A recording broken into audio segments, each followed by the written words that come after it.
Hello and welcome back to the Samad Academy. Our next topic is concept of valuation under GST.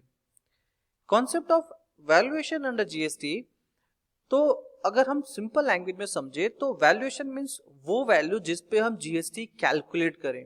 तो ये value derive कैसे होती है, उसके concept क्या है, उसके कुछ हमें टर्म्स एंड कंडीशन है, वो कैसे आइडेंटिफाई करना है, वो सारी चीजें हम इस वीडियो में समझेंगे।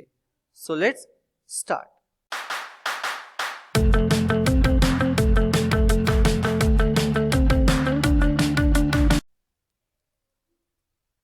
तो टॉपिक में हम चीजें क्या क्या कवर करने वाले हैं। वैल्यू ऑफ सप्लाई क्या होती है, debit note, credit note, discount and incentive को कैसे ट्रीट करना है so that we can derive actual value that is taxable for GST. तो ये चीजें हम डिटेल में एक्सप्लोर करेंगे। तो सबसे पहले अगर हम समझे what is value of supply, ये चीजें हमने ऑलरेडी कवर कर ली हैं, मतलब जो हम लोग पिछला वीडियो कवर करते आए हैं वहां पे हमने सप्लाई क्या होता है, वैल्यू ऑफ सप्लाई क्या है, ये चीजें हमने ऑलरेडी कवर कर ली है। लेकिन फिर भी रिवीजन के तौर पे यहाँ पे value of supply subject to the provision of sub section 2 there shall be levied a tax called central goods and service tax, that is CGST या फिर SGST चार्ज किया जाएगा, that is on all intra-state supply of goods services or both except the supply of alcoholic liquor or for human consumption। हमें मालूम है कि intra state supply यानी कि विद इन सेम स्टेट में अगर हम कोई प्रोडक्ट सप्लाई करेंगे तो उस केस में हमें CGST चार्ज करना है प्लस SGST या फिर यूनियन टेरिटरी का GST on the value determine under the section 15। अब ये सेक्शन 15 के अंदर वैल्यू डिटरमाइन कैसे होती है, यानी कि किस वैल्यू के ऊपर हमें CGST लगाना है या SGST चार्ज करना है, वो वैल्यू डिटरमाइन कैसे होगी, वही तो हमें यहाँ पे डिस्कस करना है। At such rate not exceeding 20% as may be notified by the government on the recommendation of council, यानी कि CGST का जो रेट होना चाहिए मैक्सिमम कितना होना चाहिए 20%। आज के दिन मैक्सिमम जो CGST का रेट है that is 14%, that is total GST 28% और उसका 14% CGST है। तो लेकिन अगर इन नियर फ्यूचर ऐसा कोई प्रोडक्ट आता है, ऐसा कोई सर्विस आता है जिसके ऊपर GST का रेट लगाया जाता है तो वो मैक्सिमम 20% होगा, उससे ज्यादा नहीं होगा। For the purpose of this act the expression supply, supply का मतलब क्या है, सप्लाई का मतलब हम लोग ऑलरेडी हमने देख लिया है, समझ लिया है। All form of supply goods services both such as sale या transfer, barter, exchange, licence, rental, lease और disposal made agreed to be made for a consideration, जिसके बदले हम कुछ पैसा लेंगे या फिर हम for the furtherance of business के लिए हम जब उसको ट्रांसफर करते चाहे सेल करते चाहे बार्टर करते तो एक तरह का वो सप्लाई कहलाता है। Import of service for a consideration, ये भी चीजें हमने डिटेल में डिस्कस की थी कि अगर हम कोई भी फॉरेन से इंपोर्ट करते हैं service for the furtherance of the business, definitely वो भी एक तरह का सप्लाई है। The activity specified in schedule 1 made or agreed to be made without a consideration, ये चीजें भी हमने ऑलरेडी डिस्कस कर ली हैं। The activities to be treated as supply of goods of services as referred in schedule 2, यानी कि इसके अलावा जो शेड्यूल 1 और शेड्यूल 2 में जो ऑलरेडी डिफाइंड है एक्टिविटीज वो भी सप्लाई के अंडर काउंट होते हैं। तो वैल्यू ऑफ सप्लाई, तो feature of definition of consideration, consideration का मतलब क्या होता है, कंसिडरेशन का मतलब सिंपल अगर आप समझो, अगर आप किसी से कोई प्रोडक्ट परचेज कर रहे हो तो डेफिनेटली उसके बदले कोई ना कोई चीज तो आप उसको दोगे, तो वही चीज जो आपने उसके बदले में उसको दिया वो कहलाता है कंसिडरेशन। अब ऐसा जरूरी नहीं है कि आपने उसको पैसा ही देना है, हो सकता है आपने कुछ और भी एग्री किया हो कि सर आप मुझे ये प्रोडक्ट सप्लाई करो, इसके बदले में आपको ये प्रोडक्ट दूंगा, that may be a barter system. But बहुत सारे केसेस में कंसिडरेशन क्या क्या क्या ऑप्शंस है, consideration include whether in money or otherwise, consideration can be in respect of, in response to or into the inducement of a supply, यानी कि आप कंसिडरेशन कब करोगे, या तो आपको कुछ प्रोडक्ट सप्लाई किया रहेगा या फिर किसी ने सर्विस दी रहेगी उसके बदले आप कंसिडरेशन दोगे। Consideration can flow from any person not necessary from the recipient, yes that is important. क्या होता है कि जो कंसिडरेशन है वो जरूरी नहीं है कि सर्विस रिसिपिएंट या फिर गुड्स रिसिपिएंट से ही आए।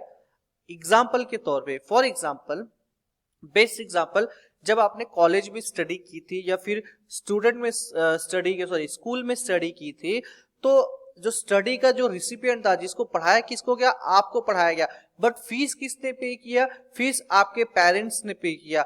तो इन सच केसेस पेरेंट्स ने कंसिडरेशन दिया लेकिन उसका रिसिपिएंट आप थे लेकिन कंसिडरेशन किसी और से आया। तो कहने का मतलब कंसिडरेशन किसी और से भी आ सकता है, जरूरी नहीं कि वो रिसिपिएंट से ही कंसिडरेशन आए। Consideration shall exclude subsidy given by state government. Yes, consideration में सब्सिडी जो स्टेट गवर्नमेंट या सेंट्रल गवर्नमेंट देती है वो काउंट नहीं किया जाएगा। Consideration shall also include money equivalent of any act of forbearance in respect of response to or inducement of the supply of goods of services both. Along with that, consideration include deposit given in respect of supply unless applied. तो deposit भी हम उसमें count कर सकते हैं। Whether the following constitute consideration, क्या donation consideration होता है? डोनेशन अगर for example donation for specific purpose है तो कंसिडरेशन नहीं है। अर्नेस्ट मनी यानी कि जो आप एज ए क्या बोलते हो उसको, बयाना मनी, यानी कि आप एज एन टोकन मनी के तौर पे जो अमाउंट देते हो। बिनोट fund, contribution, award, fine, penalty, ESOP, commission for investment, you have to check out कि क्या ये कंसिडरेशन में काउंट होता है या नहीं होता है। That depend case to case. Awards दिया तो वो कंसिडरेशन नहीं, कंसिडरेशन का मतलब होता है अवार्ड मतलब रिकॉग्निशन हो गया। फाइन, पेनल्टी ये भी कंसिडरेशन नहीं है। वैल्यू ऑफ सप्लाई कैसे डिफाइन करना है? वैल्यू ऑफ सप्लाई डिफाइन करने के लिए no reference to valuation rule या फिर वैल्यूएशन रूल, दो तरीके हैं अपने को डिफाइन करने के लिए। या तो रूल फॉलो करो या फिर किसी जहां पे रूल अप्लाई ही ना हो, जहां पे रूल रेफरेंस अप्लाई ही ना हो, उस केस में कैसे आइडेंटिफाई करोगे वैल्यू का। तो अगर बात करें जहां पे रूल अप्लाई नहीं होता है, sole consideration in money between non related parties, no reference or to valuation rule. Sole consideration in money यानी कि इस केस में पूरा का पूरा पैसा जो ट्रांजेक्शन वो पैसे में किया जाएगा बिटवीन नॉन रिलेटेड पार्टीज। लेकिन वैल्यूएशन रूल में ये है money not sole consideration, money खाली पैसा मतलब जो कंसिडरेशन है खाली मनी में नहीं आएगा, रिलेटेड पार्टी होगी। In case of money change, pure agent, air travel agent, insurance, lottery agent, ये सारे के सारे इसके अंदर आ सकते हैं, रिलेटेड पार्टी ही नहीं आएंगे। दैट इज यहाँ पर लिखा था non reference to valuation rule, that is sole consideration in money. इस केस में खाली पैसा ही एक कंसिडरेशन होगा between non related parties. Non related party के बीच में, जहां पे नॉन रिलेटेड पार्टी से सिर्फ आपको कौन सा पैसा किस में आएगा, सिर्फ और सिर्फ मनी, यानी कि कंसिडरेशन आपका मनी में आएगा। जबकि वैल्यूएशन रूल में मनी के अलावा भी आ सकता है, रिलेटेड पार्टी भी हो सकती है, इसके अलावा कोई भी हो सकता है। Valuation when consideration is paid, deemed valuation, when consideration is paid, deemed valuation, special class, pure agent, तो consideration is a kind, consideration in kind। consideration देखो क्या होता है, एक पैसा में भी दे सकते हो या फिर आपने किसी एज अ फॉर्म या फिर उसके बदले गुड्स के बदले गुड्स के तौर पे दिया तो वो काइंड कहलाता है। Related party transaction, special cases में money changer, air travel agent, insurance, ये डिफरेंट जो वैल्यूएशन यानी कि डीम्ड वैल्यूएशन बोलो या स्पेशल क्लास कैटेगरी बोलो, तो वहां पे भी ये चीजें अप्लाई होती है। And who are the related person, related person कौन होते हैं, रिलेटेड पार्टी है कौन, रिलेटेड पर्सन कौन है? See, person shall be deemed to be related person if such person are officer or director of the another's business. यानी कि obvious बात है, एक पर्सन दूसरे पार्टी का बिजनेस का डायरेक्टर हो या फिर ऑफिसर हो तो रिलेटेड पर्सन कहलाता है। Such person are legally recognised partners in business. Obvious बात है, अगर वो लीगल के तौर पे पार्टनर है बिजनेस का तो भी रिलेटेड पर्सन हो गया। Such person are employer and employee, अगर ये लोग के बीच में एम्प्लॉयर एंड एम्प्लॉय का रिलेशन है या फिर एक एम्प्लॉयर है या फिर एक एम्प्लॉय है तो भी एक तरह का ये रिलेटेड पर्सन पर ट्रांजेक्शन हो गया। एनी पर्सन डायरेक्टली और indirectly on, control, hold 25% of more outstanding voting stock to the share of both of them. यानी कि अगर एक पार्टी के पास 25% का वोटिंग राइट्स है या फिर 25% के ऊपर का शेयरिंग वोटिंग राइट्स है उसके पास तो भी रिलेटेड पर्सन कहलाता है। वन ऑफ देम डायरेक्टली और इनडायरेक्टली कंट्रोल द अदर, एक दूसरे को कंट्रोल करते हैं। Both of them are directly और indirectly controlled by a third person, दोनों पार्टी या फिर कोई एक उसमें से डायरेक्टली और इनडायरेक्टली किसी तीसरे आदमी के थ्रू अगर मान लो वो डायरेक्ट होते हैं या फिर काम करते हैं, उनके बिहाफ पे काम करते हैं। टुगेदर डायरेक्टली और indirectly control a third person or they are the member of the same family, they are called as related person. ये सब लोग होते हैं रिलेटेड पर्सन कहलाते हैं। Determination of value of supply, the value of supply of goods or services both shall be the transaction value. अब section 15 ये कहता है, यानी कि सेक्शन 15 के थ्रू ही जहां से हमें डिफाइन करना है कि वैल्यू ऑफ सप्लाई क्या होगा, तो value of supply shall be the transaction value which is the price actually paid or payable for the said supply of goods or services both where the supplier and the recipient of the supply are not related and the price is sole consideration for the supply। मैंने ये बताया, इसलिए हमने पीछे पढ़ा कि related party कौन होते हैं। तो यहाँ पे सप्लाई का वैल्यू निकालने का मतलब ये हो गया कि जहां पे आपने कोई प्रोडक्ट सप्लाई किया, गुड सप्लाई किया for the purpose of consideration that is not related with related party, तो उस जहां पे आपका मेन पर्पज है कि आपने सप्लाई किया, उसके बदले कुछ न कुछ तो आप डेफिनेटली लोगे, तो वो कहलाता है सप्लाई। और इससे ही हम सप्लाई का वैल्यूएशन डिटरमाइन कर सकते हैं। एक्चुअली पेड और payable, whatever is agreed to be as the price of the goods from the basis value whether such price has been paid or has been paid in the part or has not been paid at all। यानी कि आपने कुछ भी supply किया, चाहे उसका पैसा आया या पार्ट पेमेंट आया या पेमेंट अभी नहीं आया, but this is determination of value of supply. यानी कि हमें वो जो होती है वैल्यू, वो हमारा सप्लाई वैल्यू कहलाएगा, बिकॉज ये हमें पैसा तो डेफिनेटली कंसिडरेशन के तौर पे मिलने वाला है। सी, अगर आप डिटरमाइन करो वैल्यू, तो यानी कि सारी चीजें अगर आप देखो तो इसको समराइज हम ऐसे कर सकते हैं कि आपका ट्रांजेक्शन वैल्यू, चाहे वो गुड्स का हो चाहे सर्विस का हो, उसके ऊपर आपको टैक्सेस जो है वो ऐड करने हैं, चाहे वो CGST SGST जो भी टैक्सेस है वो ऐड करने हैं। Add amount paid by the recipient which was otherwise to be paid by the supplier in this incidental expenses, अगर ऐसे कोई खर्चे होते हैं, इंटरेस्ट और late fees. Add subsidy other than government मैंने बताया था कि वो ऐड नहीं होता है। अदर देन गवर्नमेंट के अलावा कोई सब्सिडी मिली तो total value on which CGST SGST IGST to be levied.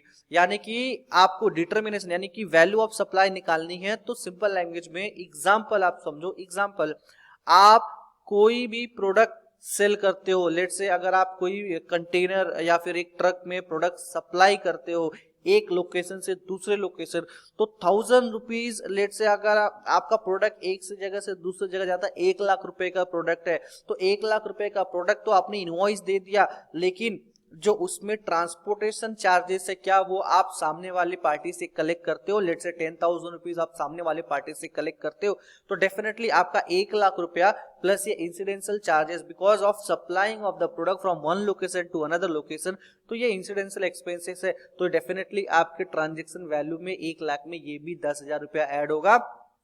तो ट्रांजेक्शन वैल्यू में क्या क्या चीजें ऐड होती है? Any taxes, duties, cess, fees, charges levied under any statute that is statute other than CGST SGST compensations act। यानी कि अगर इसके अलावा कोई टैक्सेस जो अप्लीकेबल है फॉर लोकल बॉडी या फिर किसी तरह की वहां के कोई टैक्सेस अप्लीकेबल है, तो वो टैक्सेस यहाँ पे ऐड करो। Amount paid by the recipient which was otherwise to be paid by the supplier, यानी कि मैं वही बोला इंसिडेंशियल एक्सपेंसेस या transport expenses, courier charges, other any incidental expenses. Incidental expenses मतलब जो कि पहले से प्री डिटरमाइन नहीं होते हैं, जैसे कि अभी मैंने बताया कि ट्रांसपोर्ट तो जाएगा तो डेफिनेटली तो मालूम है आपको फिक्स है, तो ऐसे केस में आप उसको यहाँ पे ऐड कर दो ट्रांसपोर्टेशन चार्जेस। लेकिन इंसिडेंशियल एक्सपेंसेस ऐसे खर्चे जो हो सकता है कि बीच में ट्रांसपोर्ट गाड़ी कहीं पे खराब हो गई तो उसका बनवाने का भी खर्चा शायद पार्टी आपसे कलेक्ट करे, ट्रांसपोर्टर आपसे कलेक्ट करे, तो इंसिडेंशियल एक्सपेंसेस कहलाएगा।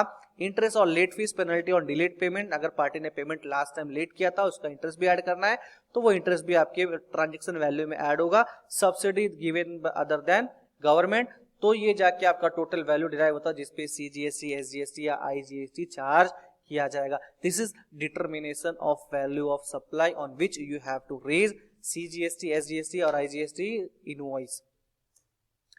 तो any taxes, duties, fees, changes levied under any statute that is if charged separately, यानी कि ये वही चीजें जो हमने पीछे पढ़ा कि यहाँ पे क्या क्या चीजें ऐड होती है, ये वो सारी वही चीजें हैं जो हमें at the time of determining the value of supply हमें कंसीडर करनी पड़ती हैं। Value when inclusive of taxes. अच्छा, अब इंक्लूसिव ऑफ टैक्सेस क्या होता है? सो इंक्लूसिव ऑफ टैक्सेस ऑब्वियस बात है, ये नाम से ही क्लियर है कि जो भी अमाउंट पार्टी ने पे किया that will be an inclusive amount. Example, आपके पास you are a service provider, आपको कोई amount as let's say 10,000 rupees आपको एज एन एडवांस रिसीव हुआ. एज एन एडवांस 10,000 रिसीव हुआ for supplying any kind of service in near future. तो obvious बात है वो अमाउंट 10,000 बाय डिफॉल्ट आपको मालूम है कि इस पे भी टैक्स लायबिलिटी अराइज होती है because of advance receipt. In such cases, advance receipt के केस में आपको टैक्स पे करना है. टैक्स पे करने के लिए जो 10,000 रुपीज है that will be treated as inclusive of tax. So आपको फर्स्ट ऑफ ऑल पता होना चाहिए कि इस पे क्या रेट है. लेट्स से इस पे रेट है 18%. तो वो 10,000 रुपीज दैट बिकम्स नाउ कि कोई भी चीज है 100 रुपीज की, अगर उस पे 18% जीएसटी ऐड करेंगे तो वो चीज हो जाती है 118. तो इसका मतलब 118 इज इंक्लूसिव ऑफ टैक्स. तो 10,000 जो आपका एज अ ट्रीट किया जाएगा as an inclusive of tax. तो 10,000 को डिवाइड करना है total, that is 118%, multiplied by करना है 100%, so that you will be able to identify taxable value. And जो 10,000 माइनस टैक्सेबल वैल्यू करोगे तो वो आपका निकल जाएगा आपका टैक्स अमाउंट. तो ये केसेस होते हैं, दैट इज ये कब होते हैं, जब एमआरपी के केस में प्रोडक्ट सेल किया जाता है जहां पे टैक्स इनवॉइस पे अलग से चार्ज नहीं किया जाता है. सो ऐसा ट्रीट किया जाता है कि बाय डिफॉल्ट ये इंक्लूसिव ऑफ टैक्स है. With the supply is taxable but person has not charge GST. ये उस केसेस में हो सकता है यार ये तो टैक्सेबल था लेकिन आपने टैक्स चार्ज नहीं किया, तो बाय डिफॉल्ट वो इंक्लूसिव ऑफ जीएसटी काउंट कर लिया जाता है, जो कि सर्विस टैक्स में भी होता था by default as a inclusive. अगर आपने सर्विस टैक्स नहीं लगाया तो by default inclusive of tax कहलाता था. तो अब बात करते हैं determination of value of supply, यानी कि हर एक के लिए अलग अलग स्पेसिफिकली रूल दिया हुआ है, चाहे वो गुड्स का हो, चाहे वो एजेंट प्योर एजेंट हो. Value in inclusive of tax, that is हर एक रिलेटेड रिस्पेक्टिव रूल्स दिए हुए. आप इस रूल को और डिटेल में जाके स्टडी कर सकते हो. अगर in case of let's say जैसे कि value of supply of goods services when the consideration is not Holi in money, जहां पे पैसा पूरी तरह से पैसा नहीं आता है बल्कि उसके बदले कुछ और चीजें आती हैं, तो उस केस में rule number 727 you have to refer. Value of supply of goods or services both between distinct and related person other than through an agent. Value of supply goods made receiver through an agent. उस cases में different parties related different rule दिए हुए हैं that you can refer according to your nature of business. अब बात करते हैं discount की. What is discount? Discount not included in value. So discount actual में क्या होता है, बिजनेस जो सप्लायर होते हैं वो प्रोडक्ट को सेल करने के लिए तरह तरह के डिस्काउंट ऑफर, चाहे वो कैश डिस्काउंट हो गया या ट्रेड डिस्काउंट हो गया या पोस्ट सेल डिस्काउंट हो गया, अलग अलग तरीके के डिस्काउंट ऑफर करते हैं. तो ये डिस्काउंट अमाउंट जो है वो उसका ट्रीटमेंट डिटरमाइन करने के लिए, वैल्यू डिटरमाइन करने के लिए कैसे होता है वो चीजें हम जानते हैं यहाँ पे. See, before or at time of supply, if such discount has been duly recorded in the invoice issue respect of such supply, चाहे वो ट्रेड डिस्काउंट हो, special discount at time of supply, तो ऐसे केसेस में generally cases में आपको बता दूं क्या होता है. अगर आप कोई भी प्रोडक्ट जब at the time of supply discount देते हो, लेट से 1000 रुपए का प्रोडक्ट आपने 100 रुपए का डिस्काउंट दिया, तो now taxable value is 900. You have to charge GST on 900. But अगर आपने कोई 1000 रुपीज का प्रोडक्ट सेल किया था और आपने पार्टी को टाइम दिया था कि you need to make the payment within 30 डेज, लेकिन पार्टी ने 5 दिन के अंदर पेमेंट कर दिया, और ऐसे केसेस में आपने टर्म्स रखा था कि जो अगर आप 5 दिन के अंदर पे कर दोगे तो you will get 2% discount. So that is called post sale discount. तो इन सच केसेस अगर आप क्रेडिट नोट रेज करोगे तो you have to raise credit note along with GST. वहां पे जीएसटी की लायबिलिटी भी कम होती है. तो ये डिस्काउंट का हमने एक समरी बना रखा है, not to include discount before or at the time of supply, after the time of supply has been affected provided that. तो मैंने बताया पहले से, अगर मान लो इनवॉइस रेज करने के टाइम पे आइडेंटिफाई होता है या इनवॉइस रेज करने के बाद होता है, तो सिंपल लैंग्वेज में आपको ज्यादा कॉम्प्लिकेटेड डिटेल में नहीं जाना है. आपको सिंपल समझना है कि ऑब्वियस सी बात है अगर डिस्काउंट आप इनवॉइस के टाइम पे दो तो लेस करके आप उसको रेज कर सकते हो, एंड पोस्ट सेल डिस्काउंट भी आप रेज कर सकते हो. डेबिट एंड क्रेडिट नोट, ये चीजें तो हमने ऑलरेडी डिस्कस की है. हालांकि वैल्यूएशन ऑफ सप्लाई जो टॉपिक है उतना डिटेल में हमें जाने की जरूरत नहीं है, ये हमारे लिए एज अ एडिशनल सब्जेक्ट है. बट यस, बेसिक इंफॉर्मेशन तो इसकी हमें पता होनी चाहिए. इसमें से बहुत सारे पार्ट्स ऑलरेडी ऐसे हैं जो हमने डिफरेंट वीडियोस में ऑलरेडी कवर कर लिए हैं। Debit note and credit note क्या होता है ये भी हमने डिस्कस कर लिया था। अगर हम पे वैल्यू, अगर सेल्स की वैल्यू जो हमने इनवॉइस रेज किया है, अगर उसी वैल्यू इंक्रीज करनी है तो हम डेबिट नोट रेज करेंगे। हमने जो परचेज किया था, एक्सपेंस किया था, उसकी वैल्यू रेज डिक्रीज करनी है, कम करनी है, तो हम डेबिट नोट रेज करेंगे। तो मैं कम करने की बात कर रहा हूं तो ऐसा मतलब नहीं कुछ भी वजह से कम कर देंगे, just with a proper reason के साथ। जैसे कि हमने एक्सपेंस किया था उसको रिवर्स कर दिया, परचेज रिटर्न हुआ, या फिर हमारा सर्विस सेटिस्फैक्ट्री लेवल पे नहीं था, काम कंप्लीट नहीं हुआ, तो उस केसेस में ऑब्वियस बात एक्सपेंस की वैल्यू कम होती तो हमें डेबिट नोट रेज करना पड़ेगा। और इन केस ऑफ सेल्स, अगर आपने कोई प्रोडक्ट 1000 रुपीज का सेल किया था और आइडेंटिफाई हुआ नहीं कि ये प्रोडक्ट तो 1200 रुपए का था, तो 200 रुपए आपने अंडर चार्ज किया, तो ऑब्वियस बात है 200 रुपए कलेक्ट करने के लिए आपको उस सेल्स इनवॉइस के अगेंस्ट में, उस टैक्स इनवॉइस के अगेंस्ट में आपको डेबिट नोट रेज करना पड़ेगा। सिमिलरली इसका जस्ट अपोजिट क्रेडिट नोट होता है। सेल्स रिटर्न होगा, सेल्स की वैल्यू कम करनी है तो क्रेडिट नोट, अगर परचेज की वैल्यू इंक्रीज करनी है तो ऑब्वियस बात है क्रेडिट नोट उस केस में भी यूज करना है।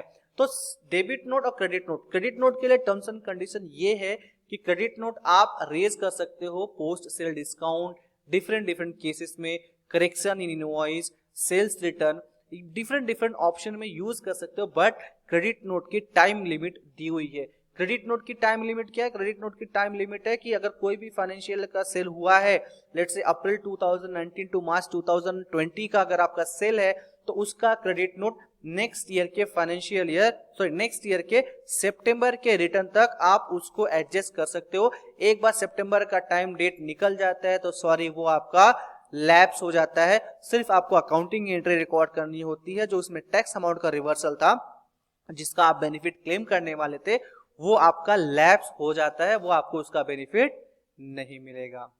सो ये सारे के सारे केसेस हमने ऑलरेडी डिस्कस कर लिया। डेबिट नोट, क्रेडिट नोट, सारी चीजें हो गई हैं। तो ज्यादा बड़ा टॉपिक नहीं था वैल्यूएशन एक छोटा टॉपिक था जहां पे हमें डिस्काउंट हो गया, डेबिट नोट, क्रेडिट नोट हम आफ्टर सेल्स परचेज रेज कर सकते हैं। एंड डिस्काउंट के केस में भी हम debit note, credit note raise कर सकते हैं, पोस्ट सेल डिस्काउंट बोल के या फिर करेक्शन इनवॉइस बोल के हम मल्टीपल रीजन के साथ उसको वैल्यू डिटरमाइन कर सकते हैं।